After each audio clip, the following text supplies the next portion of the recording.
Hello aspirants, Jai Hind. This is Deepak Thakur here and welcome to learning Himachal. So aspirants, आज जो हम करेंगे वो सेकंड पार्ट है 10 एमसीक्यू क्वेश्चंस का, जो प्रीवियस ईयर क्वेश्चंस आपके एचपीजीके के जो एचपीएस एग्जाम्स में आपके आए हैं।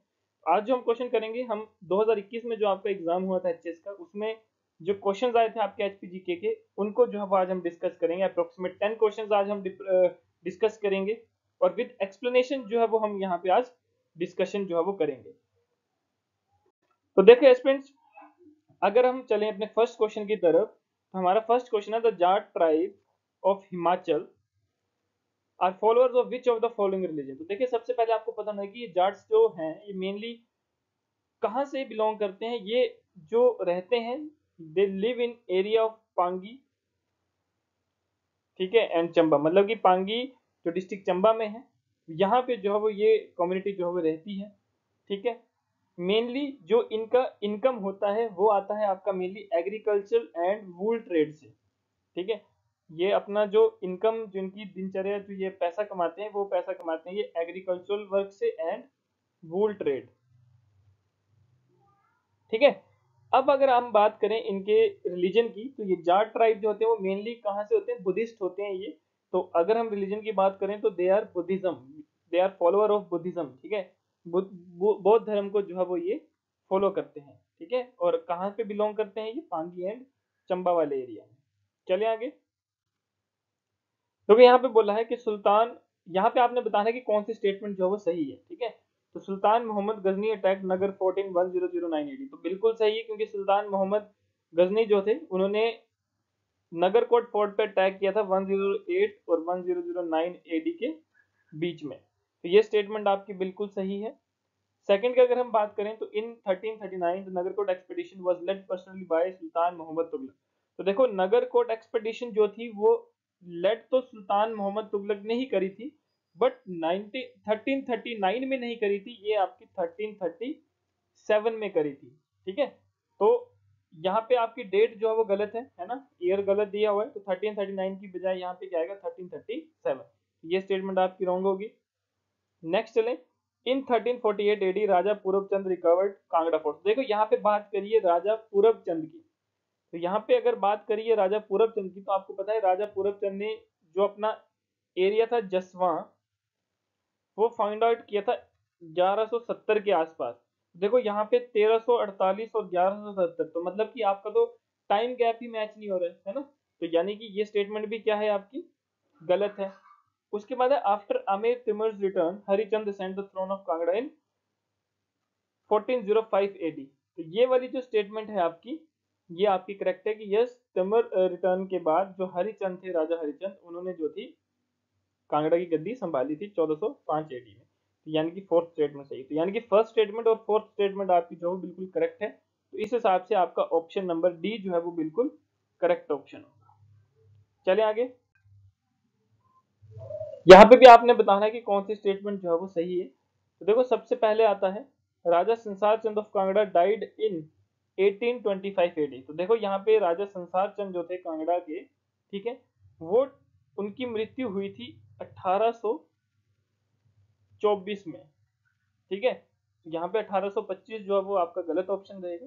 आंसर क्या रहेगा, 1824, ठीक है। तो आपका फर्स्ट स्टेटमेंट जो है वो यहाँ पे गलत होगी, ठीक है। नेक्स्ट आता है Raja Sansar Chand of Kangra invaded the Bilaspur state in 1796। तो देखिए, यहाँ पे ये स्टेटमेंट आपकी जो बिल्कुल सही है। जो राजा संसार चंद थे, उन्होंने कांगड़ा, जो कांगड़ा के राजा थे, उन्होंने बिलासपुर को इन्वेड किया था, उस पर हमला किया था 1796 में। तो बिल्कुल सही स्टेटमेंट है ये। सेकंड स्टेटमेंट आपकी ठीक है। In 1844 Sikh general Zorawar Singh annexed the territories of Lahaul Spiti to Sikh state. देखो, अगर हम इसकी बात करें तो यहाँ पे जो है वो आपकी स्टेटमेंट ये वाली गलत रहेगी, क्योंकि 1840 में नहीं था, ठीक है। तो आपकी जो थर्ड स्टेटमेंट है ये आपकी इनकरेक्ट स्टेटमेंट रहेगी।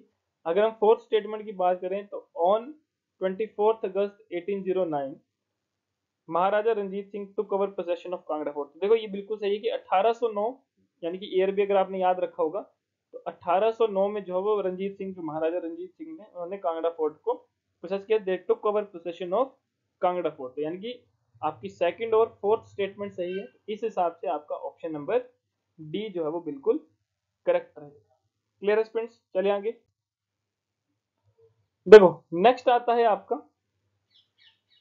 विच of the following statement is are not true. तो देखो यहाँ पे नॉट ट्रू बोला है, यानी कि जो स्टेटमेंट आपकी गलत है।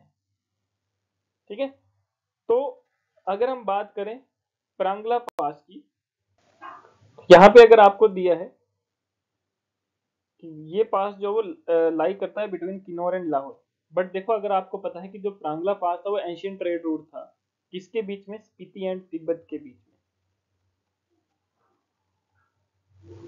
ठीक है, तो स्पीति और तिब्बत के बीच का ये ट्रेड रूट रहा, एंशियंट ओल्ड ट्रेड रूट रहा, तो इस हिसाब से प्रांगला पास जो वो लाई करेगा बिटवीन स्पीति एंड तिब्बत, तो ये स्टेटमेंट तो आपकी गलत होगी, है ना।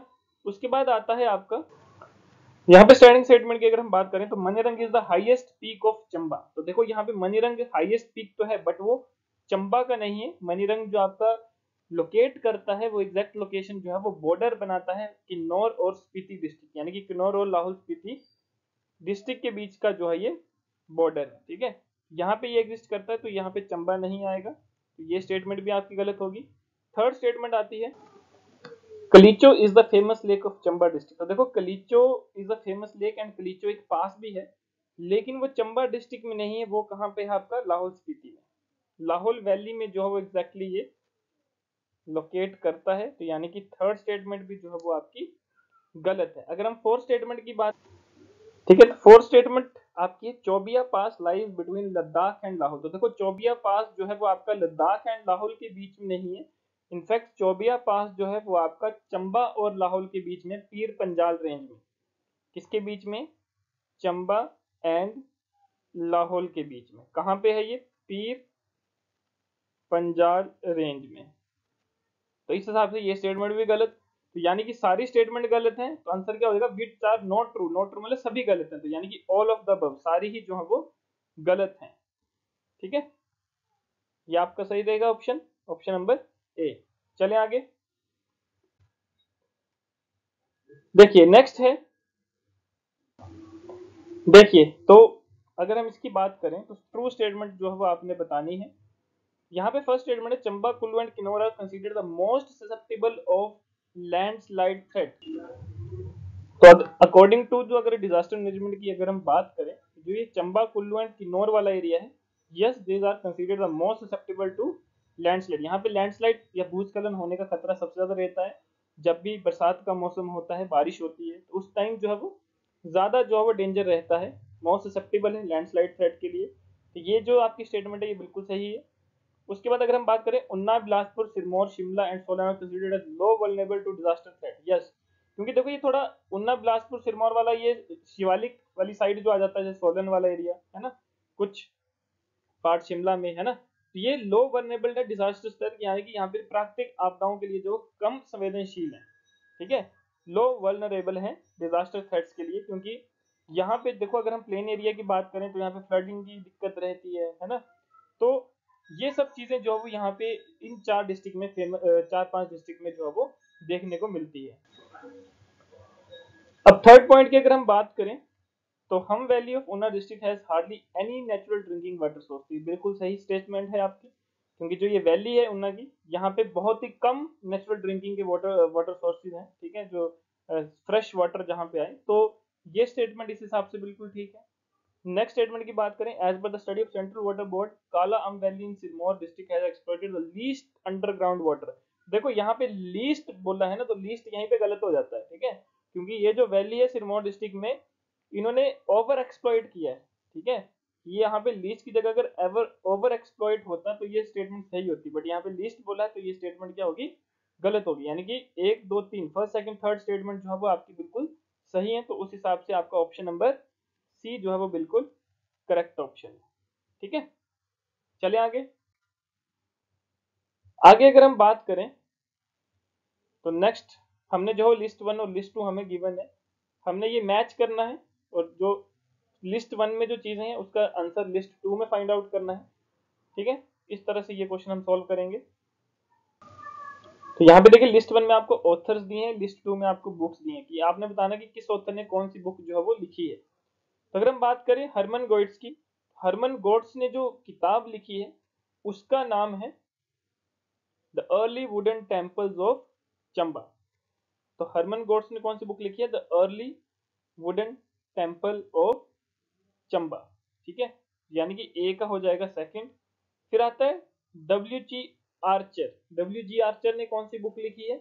अगर हम इनकी बात करें तो इन्होंने लिखी है कांगड़ा पेंटिंग के ऊपर। कांगड़ा पेंटिंग थी उसके ऊपर इन्होंने जो है वो किताब लिखी थी।